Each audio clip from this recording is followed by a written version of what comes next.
Hello friends, good morning. સ્વાગત છે તમારું આજના એક નવા બ્લોગમાં. મહાદેવ હર. અહીંયા જો આપણે ગુવારની સુકવણી કરી નાખી છે. આખી રાત આપણે હળદર મીઠાવાળા છાશના પાણીમાં બોળીને રાખ્યા હતા ને અત્યારે જો અહીંયા સૂકવી દીધો છે. 4-5 દિવસ સુકવણી કરશું ને એટલે સરસ સુકાઈ જશે પછી ખાવા માટે રેડી.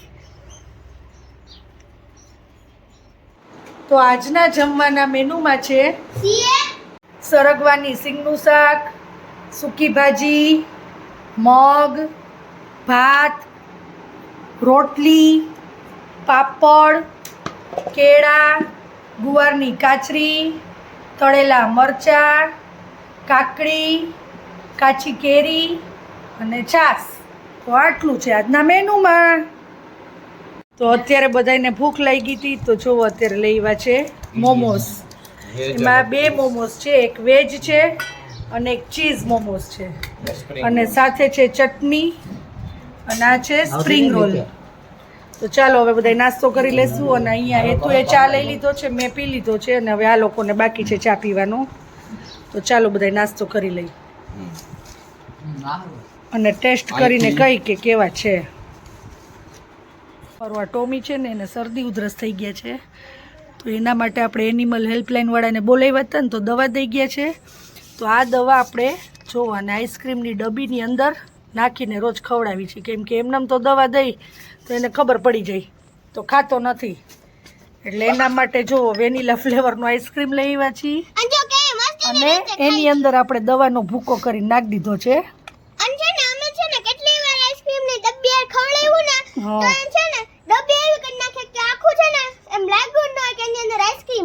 એટલે જો 3 દિવસથી આપણે આવી રીતે જેને ખવડાવી છે આઈસ્ક્રીમની અંદર દવાનો ભૂકો કરી નાખી દઈ અને જો હમણાં સાફ કરી જાય આખી ડબ્બી.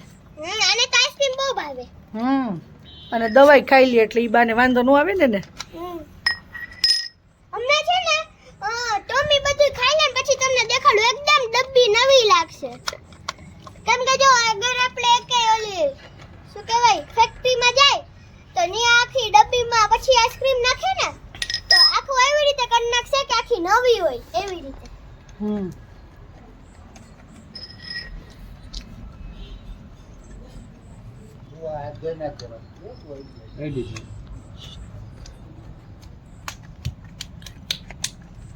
જો કેવો શાંતિથી બધું સાફ કરી જશે હમણાં આઈસ્ક્રીમ.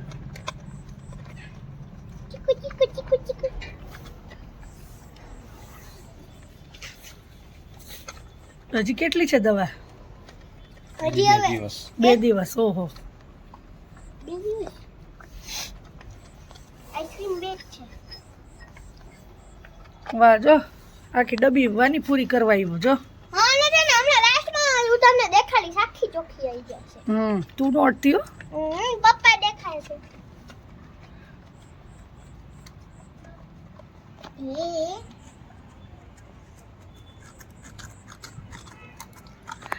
છેલ્લે કઈ વૈધું નથી તોય લડી લેજો.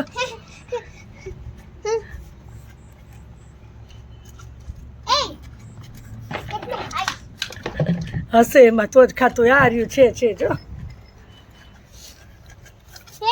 હા, સાઈડમાં ચોઈટું હોય ને ખાય છે જો. ચીકુ ચીકુ ચીક ચીક ચીકુ ચીકુ. તમારા હાથ ચાટે પપ્પા. હાથ ચાટે.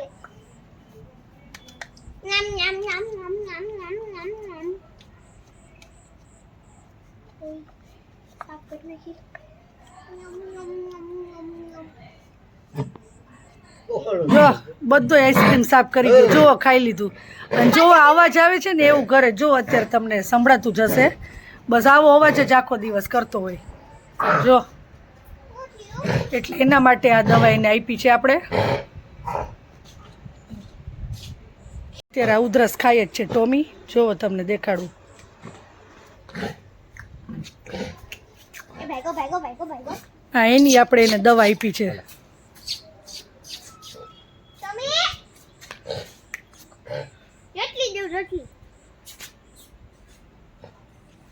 જો આવાજ સંભળાતો જશે તમને.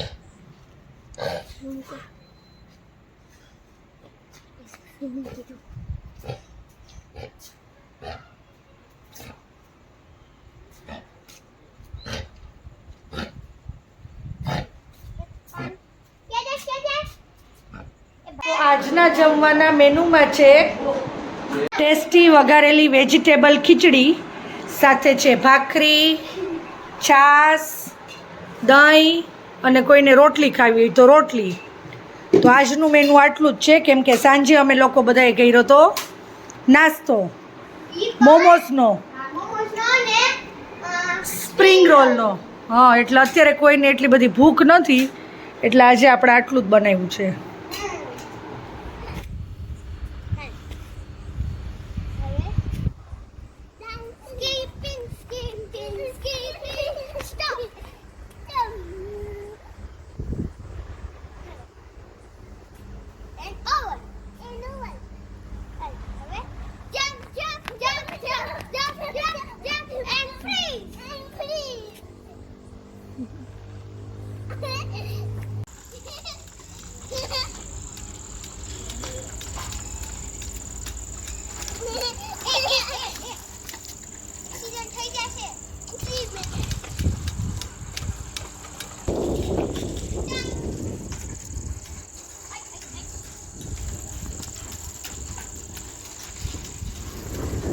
The next day. Hello friends, good morning. સ્વાગત છે તમારું આજના એક નવા વ્લોગમાં. મહાદેવ હર. અને જો વાનીબેનને અમારે તબિયત થોડીક સારી નથી, એટલે આજે બેનને ઘરે રાખ્યા છે. એને હેતુની જેમ થોડા થોડા ઓલા અછબડાના ડોટ્સ દેખાય છે. બહુ નથી, પણ 4-5 નીકળ્યા છે. એટલે મને આઈડિયા આવી ગયો કે એ જશે, એટલે આપણે એને હમણાં તો હવે ઘરે જ રખાય, કેમ કે વધારે નીકળે ખરા અને નોય નીકળે. હવે આમાં તો કંઈ નક્કી ન હોય, એટલે હવે આજથી બેનને ઘરે જોવે ને દેખાડું. નાના નાના ડોટ્સ છે ને અહીંયા જો, એક અહીંયા છે અને એક અહીંયા જો, અને એની અંદર પાછા કે ને ઓલા હેતુ નહીં કેમ થયા હતા જો, એમ પાણી ભરાય છે. પછી અહીંયા 4-5 જ છે અને એક અહીંયા છે કાન પાસે જો.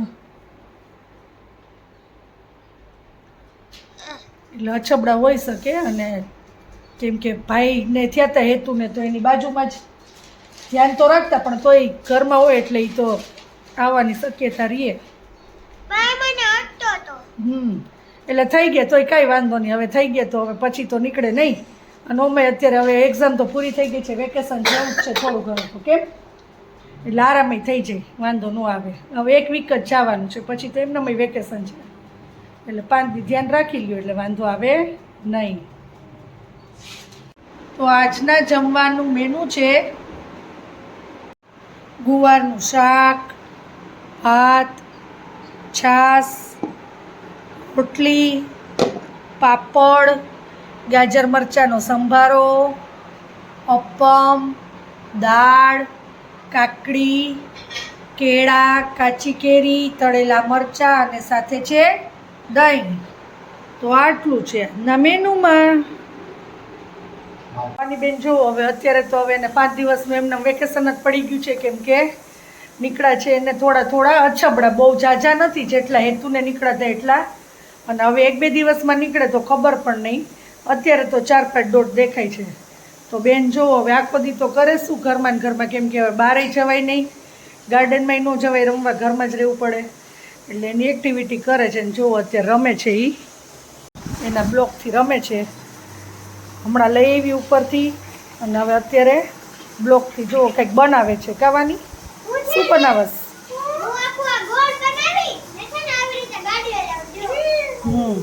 અને હમણાં આપણે એને નાસ્તામાં જો પપૈયું પણ ખવડાવી દીધું, એટલે ગરમીના લઈને એને નીકળવા હોય અછબડા, તો 1-2 દિવસમાં નીકળી જાય તો વાંધો ન આવે.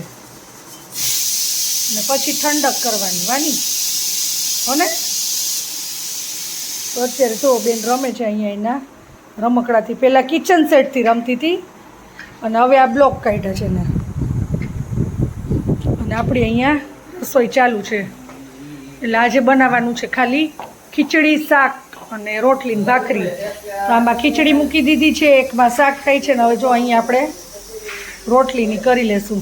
હમણાં તો વાનીબેનને હવે કંઈ ખાટું ને તીખું ને એવું દેવાય નહીં. જો કે એ તો મસ્ત અમે આવું ખીચડીની બનાવીને તો એ તો છાશ ખીચડી જ ખાતી, એટલે એને તો ખાવાની છે છાશ ખીચડી, અને અમે લોકો ખીચડી, શાક ને રોટલીને એવું જમી લઈશું. અને જિગ્નેશ તો છે ને એ ગયા છે અમદાવાદ, 2 દિવસ મીટિંગ છે એટલે એ આવશે કાલે. તો અત્યારે આપણે જમવામાં બનાવ્યું છે ખીચડી, બટેટાનું શાક, છાશ, ભાખરી, અહીંયા ડુંગળી સુધાર નાખી છે ને આમાં છે રોટલી. તો આટલું છે આજના રાત મેનુમાં. આજના બ્લોગનો એન્ડ આપણે આયા લઈએ છીએ. તો આ વિડીયો તમને ગમ્યો હોય તો એને લાઈક કરજો, કોમેન્ટ કરજો અને અમારી યુટ્યુબ ચેનલને સબસ્ક્રાઈબ કરજો અને મિત્રો સાથે શેર કરજો.